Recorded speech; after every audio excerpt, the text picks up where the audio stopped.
Shalom, selamat pagi Bapak Ibu jemaat yang dikasihi Tuhan.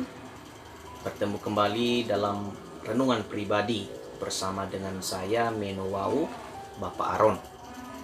Sebelum kita melakukan segala aktivitas kita hari ini, ada baiknya kita merenungkan satu firman Tuhan sebagai penuntun hidup kita sepanjang hari ini. Sebelum kita memulainya, mari kita bersatu di dalam doa. Bapa di surga, kami sangat berterima kasih dan bersyukur kepada Engkau, di mana Engkau telah menolong dan memelihara hidup kami. Kami teringat sepanjang malam hari boleh kami lalui bersama dalam tidur kami, itu karena kemurahan Tuhan. Pagi ini kami boleh bangun dalam keadaan sehat dan tanpa kekurangan suatu apapun. Tuhan, sebelum kami memulai segala aktivitas kami sepanjang hari ini, izinkan kami boleh membaca dan merenungkan firman-Mu Tuhan sebagai penuntun hidup kami hari ini. Berbicaralah kepada kami, dan kiranya Roh-Mu yang kudus berkenan memberikan pengertian bagi kami untuk memahami firman. Urapi juga hamba-Mu yang menyampaikan firman ini Tuhan. Dalam nama Yesus kami berdoa. Amin. Ya, selamat pagi kembali saya ucapkan. Apa kabar Bapak Ibu jemaat yang dikasihi Tuhan? Saya yakin Bapak Ibu di pagi hari ini dalam keadaan sehat. Mari kita membuka Alkitab kita dari kitab Hakim-Hakim pasal 2. Hakim-Hakim pasal 2 ayat 10 sampai 15. Hakim-Hakim pasal 2 ayat 10 sampai 15. Saya akan membacakannya kepada kita.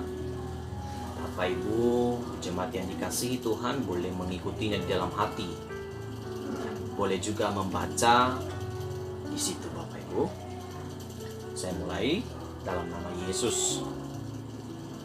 Begini firman Tuhan, setelah seluruh angkatan itu dikumpulkan kepada nenek moyangnya, bangkitlah sesudah mereka itu angkatan yang lain yang tidak mengenal Tuhan ataupun perbuatan yang dilakukannya bagi orang Israel. Lalu orang Israel melakukan apa yang jahat di mata Tuhan, dan mereka beribadah kepada para Baal.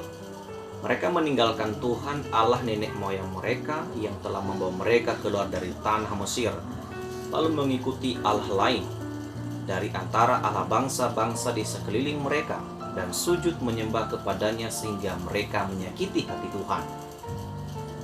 Demikianlah mereka meninggalkan Tuhan dan beribadah kepada kepada Baal dan para Asyitoret. Maka bangkitlah murka Tuhan terhadap orang Israel.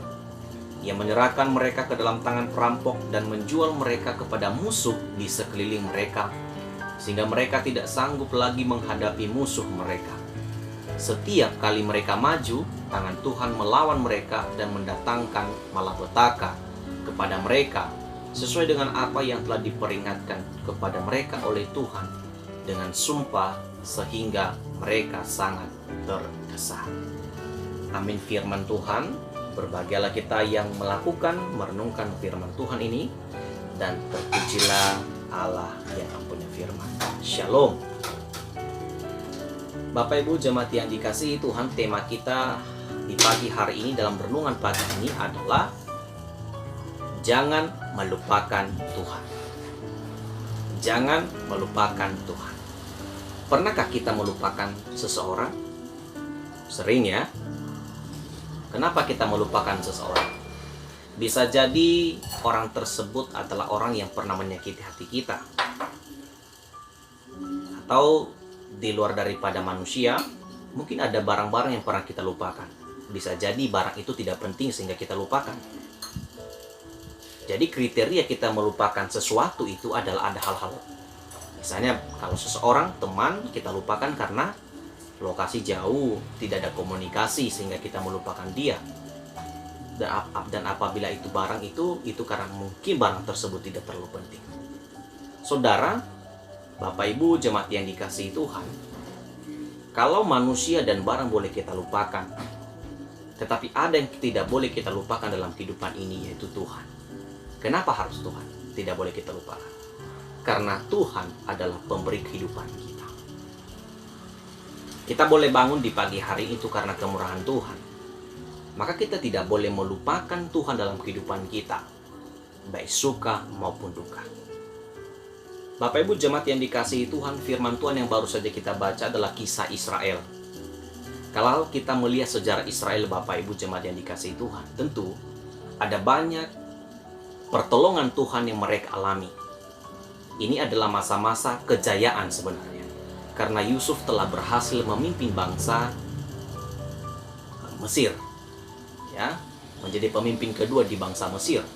Tetapi firman Tuhan berkatakan bahwa ketika Yusuf dan beberapa angkatan lain setelah itu meninggal, lalu muncul angkatan yang baru yang mungkin tidak sama prinsip dengan pemimpin-pemimpin pendahulu. Terjadi perubahan daripada kedisiplinan atau hubungan baik di hadapan Tuhan. Kita melihat apa yang terjadi kepada mereka. Kalau kita melihat tadi 5 ayat ini, kita boleh kesimpulkan bahwa Israel melupakan Tuhan. Kenapa mereka melupakan Tuhan? Karena mereka dipimpin oleh orang-orang yang tidak bertanggung jawab, orang-orang yang tidak mengenal Tuhan, yang hanya hidup di dunia dan terpengaruh oleh ilah-ilah di sekeliling mereka. Sehingga seluruh bangsa terikut. Dan akhirnya ada hal yang fatal yang kita lihat, Bapak Ibu jemaat yang dikasihi Tuhan. Apa yang membuat mereka melupakan Tuhan? Seperti itu tadi. Langkah pertama, yang pertama adalah karena mereka dipimpin. Bapak Ibu jemaat yang dikasihi Tuhan, Israel ketika melupakan Tuhan itu sudah dianggap sebagai kejahatan. Di ayat yang 11 dia katakan di sini, Israel melakukan apa yang jahat di mata Tuhan dan mereka beribadah kepada para Baal. Wow, ini sesuatu yang sangat-sangat tidak boleh sebenarnya. Bapak Ibu jemaat dikasihi Tuhan, Tuhan telah memberikan hukum Taurat kepada bangsa Israel. 10 hukum Taurat dan itu wajib dilakukan oleh seluruh bangsa Israel sebagai umat pilihan Allah. Tetapi pada kenyataannya setelah dalam perikop ini, bahkan dalam kitab Hakim-Hakim ini, ditemukan bangsa Israel telah menduakan Tuhan. Bahkan Alkitab mencatat mereka jahat dan juga beribadah kepada para Baal. Bapak Ibu jemaat yang dikasihi Tuhan, Israel boleh jaya, boleh berada di tanah Mesir, bahkan akan menuju tanah Kanaan itu karena kemurahan dan pertolongan Tuhan. Masakan mereka pada akhirnya harus mengkhianati pertolongan Tuhan kepada mereka. Mereka telah melupakan Tuhan karena mereka telah terpengaruh oleh keadaan lingkungan. Bahkan dikatakan ilah-ilah di sekeliling mereka telah mempengaruhi kehidupan mereka di hadapan Tuhan. Sampai-sampai Alkitab mencatat, dia katakan bahwa mereka beribadah kepada para Baal, dewa-dewa di negara bangsa-bangsa Mesir dan bangsa-bangsa yang lain yang tidak pernah Tuhan arahkan mereka untuk menyembah hal tersebut. Dari kehidupan mereka itu, Alkitab mencatat mereka menyakiti hati Tuhan. Bapak Ibu, pernah nggak kita menyakiti seseorang? Pernah nggak seorang suami menyakiti istrinya? Pernah nggak istri menyakiti hati suaminya? Atau pernah nggak anak-anak menyakiti hati orang tua? Sering. Ketika kita tersakiti, apa yang kita lakukan? Kita akan memberikan ekspresi yang ekstrim tentunya. Kita akan marah. Bagi suami, istri, anak-anak, kita akan marah. Kenapa? Kita disakiti. Tuhan adalah Allah yang cemburu. Alkitab mencatat dalam kitab Mazmur juga Allah itu Allah yang cemburu. Bila kita mendewakan Tuhan, menduakan Tuhan, ingat Tuhan itu Allah yang cemburu. Bahkan di Alkitab menyakiti hati Tuhan.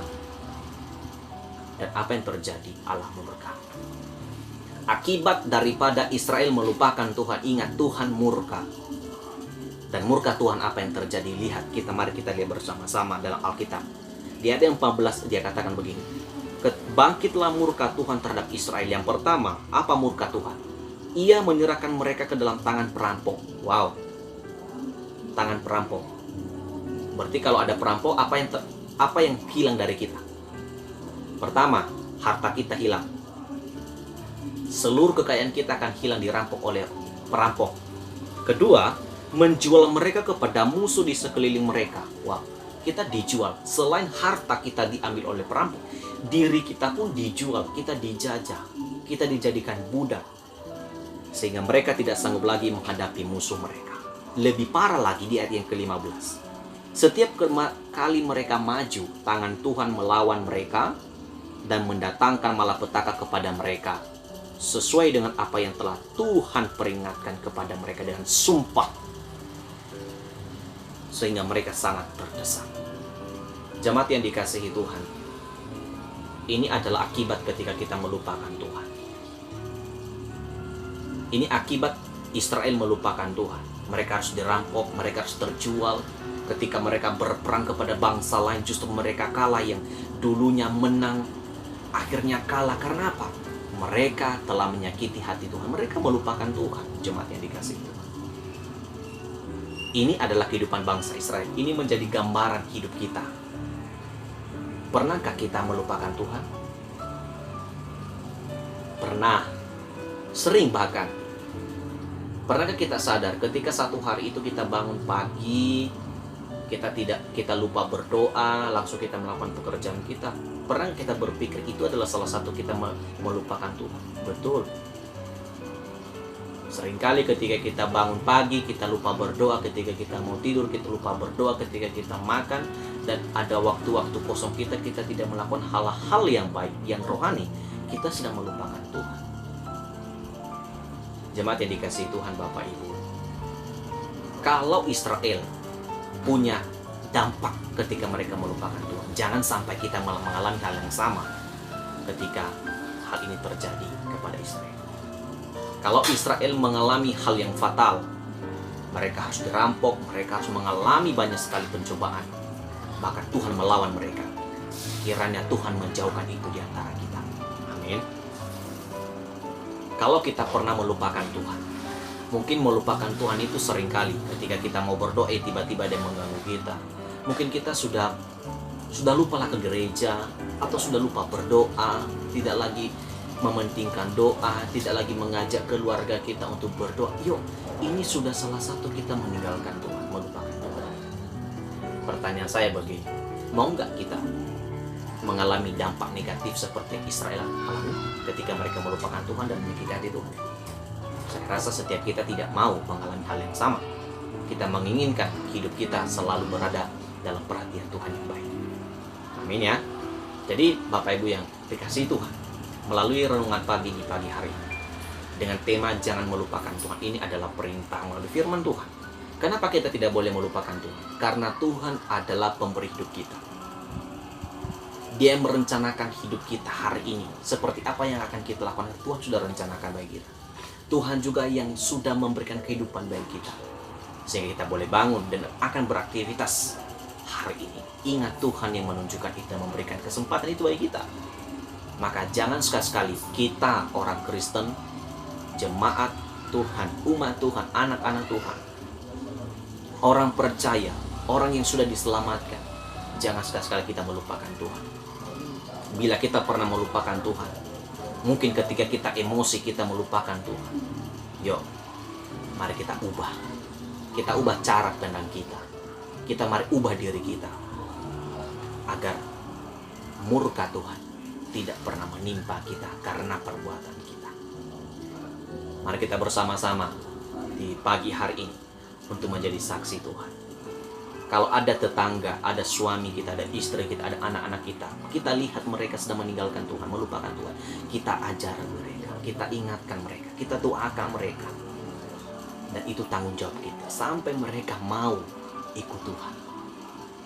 Kita melihat ada keluarga kita yang melupakan itu, kita doakan dan kita ajar satu persatu. Dan lihat pekerjaan Roh Kudus bagi mereka.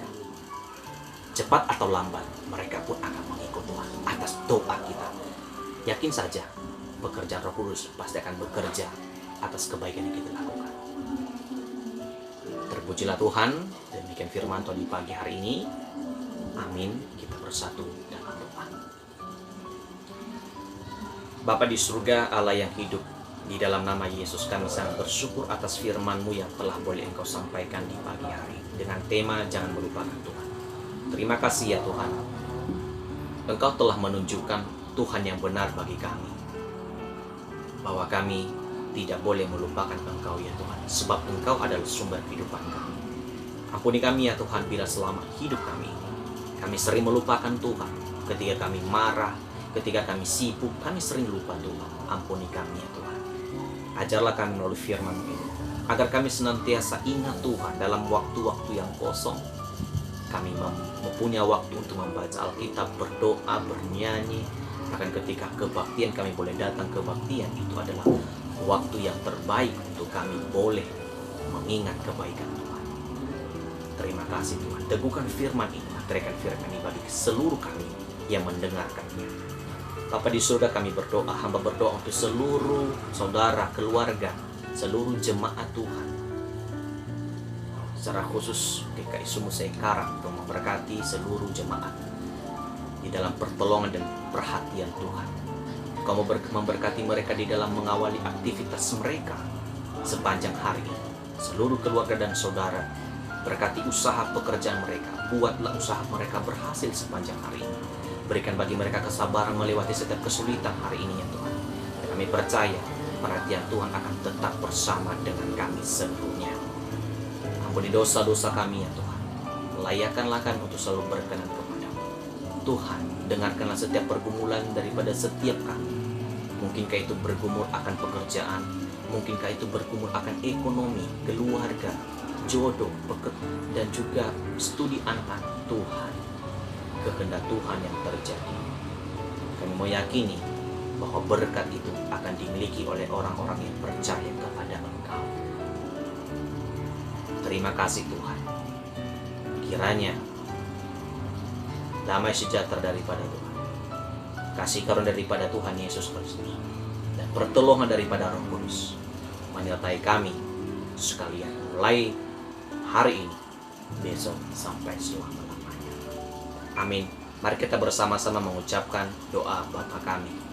Bapa kami yang di surga, dikuduskanlah namamu. Datanglah kerajaan-Mu. Jadilah kehendak-Mu di bumi seperti di surga.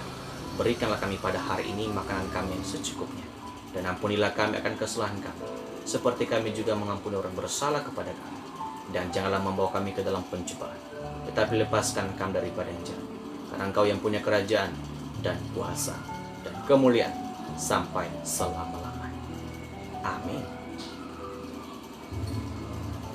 Shalom semuanya. Terima kasih Bapak Ibu jemaat terkasih yang menyaksikan dan menonton video renungan pagi ini. Selamat beraktivitas. Kami doakan Tuhan menyertai kita sepanjang hari. Shalom.